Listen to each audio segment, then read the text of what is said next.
Dinukil sebuah kisah nyata bahwasanya ada seorang anak muda di Mekah. Anak muda ini kehidupannya miskin, tapi dia orang saleh. Pada saat dia keluar dari Masjidil Haram, dia temukan ada sebuah kantong berwarna biru tergeletak di tanah. Maka dia ambil benda tersebut lalu dibuka sama dia. Ternyata dalamnya ada batu zamrud berwarna biru.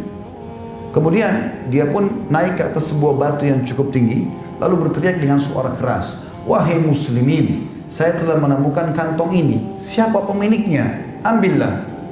Saking jujurnya orang-orang pada saat itu, saudaraku seiman, tidak ada yang datang mengaku. Orang semua pada lihat, karena di depannya banyak pedagang-pedagang, tidak ada yang mengaku.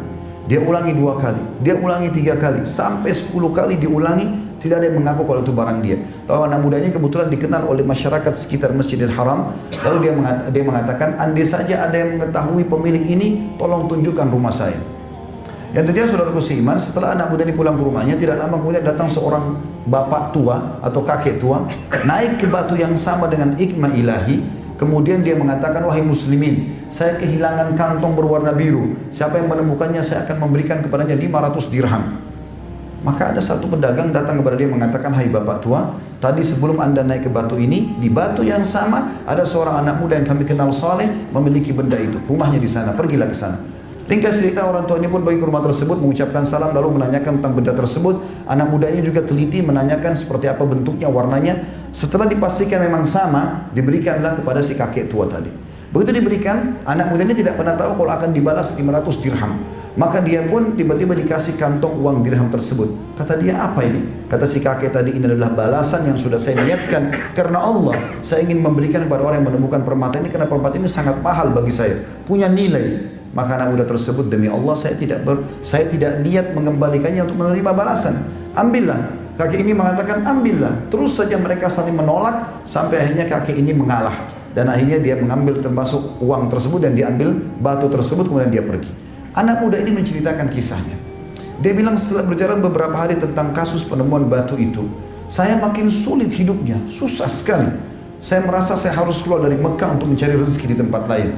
Dia pergilah ke Jeddah sekarang, naik kapal, ingin mencari rezeki. Pergi kemana? Ingin menyeberang ke wilayah Afrika, karena Timur Tengah Laut Merah berseberangan dengan Afrika.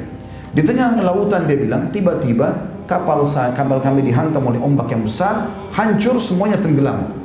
Saya berhasil selamat karena saya berada di atas sebuah papan, potongan papan kayu kapal tersebut. Lalu kemudian terdamparlah saya di sebuah pulau yang saya tidak tahu pulau itu punya siapa atau siapa penghuninya.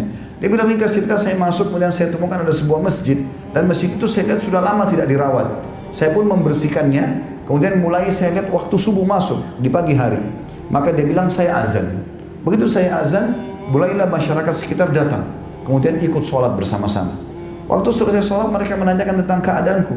Lalu aku pun menceritakan tentang keadaanku sebenarnya.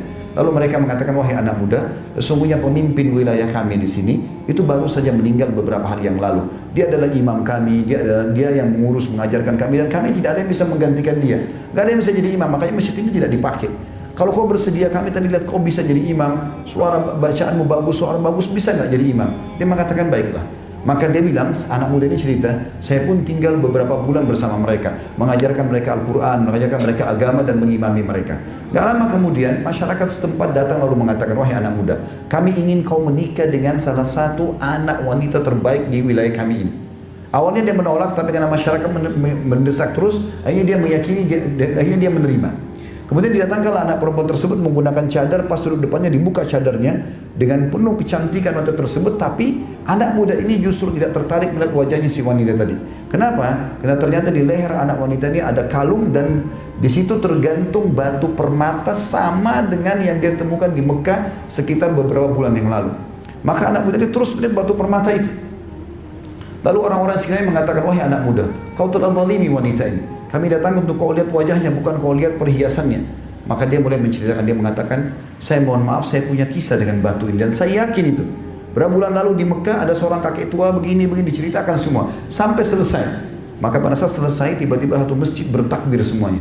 Lalu anak muda ini mengatakan, "Kenapa kalian bertakbir?" Kata mereka, "Apakah kau tidak tahu siapa kakek tua itu?" Maka anak muda ini mengatakan, "Saya tidak tahu." Kata mereka, "Itu adalah ayahnya anak perempuan ini, dan dia pemimpin kami yang kami ceritakan meninggal dan tidak lagi ada yang menggantikannya." Dia waktu pulang dari Mekah menceritakan kisahnya bersama kami. Dan sebelum dia meninggal beberapa hari yang lalu dia sempat mengatakan, ya Allah, aku tidak pernah menemukan laki-laki sejujur yang di Mekah itu, jadikan dia sebagai jodoh anakku. Dan kuasa Allah Subhanahu wa taala karena ketakwaannya dan meninggalkan yang haram, Allah jadikan dia mendapatkan permata itu. Dia cerita. Dia bilang, karena saya kembalikan karena Allah, maka saya menikah dengan perempuan tersebut. Jadi permata itu milik saya sama istri saya. Setelah berjalan pada waktu kami dikaruniai 2 orang anak. Berjalan sekian tahun istri saya mati, maka jadilah permata tersebut warisan untuk saya dan kedua anak saya. Berjalan waktu dengan hikmah Allah, kedua anak saya meninggal, maka tertinggallah saya bersama dengan permata itu. Saudaraku seiman, kisah-kisah seperti ini terlalu banyak di dalam histori kaum muslimin. Bagaimana orang meninggalkan sesuatu yang haram, Allah ganti dengan sesuatu yang lebih baik. Kemaksiatan sekali lagi hanya akan membuat jiwa itu gundah, ya, hati itu kelam, muka itu gelap. Tapi ketaatan kepada Allah SWT akan mendatangkan kebaikan. Jangan pernah ragu, selama haram tinggalkan. Ingat hadis pertama tadi khutbah saya sampaikan, man taraka syai'an lillah abdalahu khairan min. Siapa yang meninggalkan sesuatu karena Allah, Allah akan gantikan sesuatu yang lebih baik.